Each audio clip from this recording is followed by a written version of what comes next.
Hi, my name is Dionna and this is my story so far. Originally I'm from the UK, but I now make Australia my home with my partner Ed and our 2 dogs, our cat and all the wildlife living in our garden. We travelled for 2.5 years after graduating from university looking for somewhere we wanted to build our life. We travelled around the circumference of Australia and we enjoy everything Australian life has to offer. I have 2 great loves, animals and travel. I have a biology-based Bachelor of Science honours degree where the honours project focused specifically on animal behaviour. I also have an advanced diploma in companion animal behaviour and training from the Centre of Applied Pet Ethology, which is aptly called COPE. This is a training college which exclusively teaches pet animal behaviour in the UK. And I'm also a qualified veterinary nurse from the UK Royal College of Veterinary Surgeons.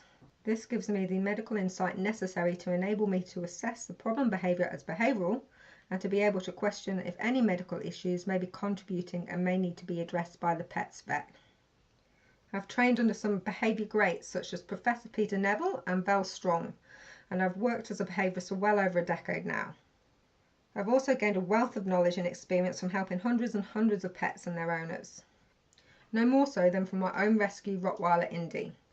I adopted Indy from a council shelter in the UK.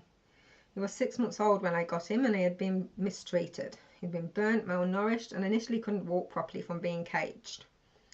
Despite all this, he was the most adorable character and Ed and I fell in love with him immediately. I wasn't looking for a project, just a pet, but felt I owed him a chance of a great life, and that he had. He did everything with us. Like coming to work in clinics and veterinary hospitals with me commuting to work on the train. He moved continents with us and was with us right up until he passed at 12 years of age. He proved to be one of the best teachers anyone could ever ask for. I helped Indy get over behaviour issues he had in relation to his past abuse, and within time no one would have ever known. That's when I felt so proud of us both. How I have practiced has evolved over the years with changes in technology and where I was living. After animals, my next love is travel, so I tend to move around somewhat within Australia. I originally trained and worked as a behaviourist in the UK in a large animal hospital that had specialists in all kinds of fields such as heart, eyes, skin, bones and diseases, as well as people such as me who had trained specifically in behaviour.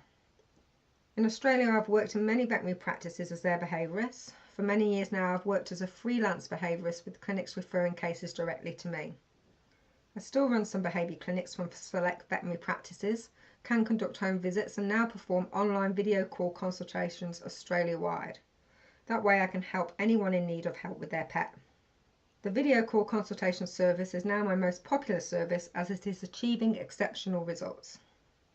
I practice using a technique called EMRA, which is a practical, easy to use yet powerful approach that assists me in identifying key emotional aspects of a problem behaviour and the factors reinforcing it, and defines how best to approach precise treatment. As an animal behaviourist, I am not a dog trainer or a vet, I am a pet psychologist. My value is that I look at what is motivating your pet to act the way it is and then advise how to redirect unwanted behaviour to an alternative which is acceptable to both you and your pet. I also provide preventative consultations to enable owners to avoid problem behaviour from the start.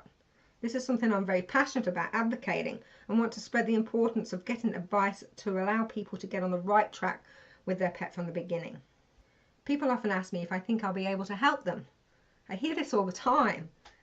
I haven't met a pet and an owner I've not been able to help in some way yet. No matter how big or small the problem, I'll find fun, motivating solutions for you and your pet. That's what I do.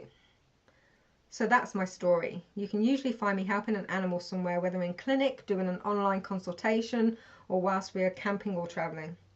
I feel very lucky as I get to do what I love in one of the most beautiful countries in the world. Really, who could ask for more?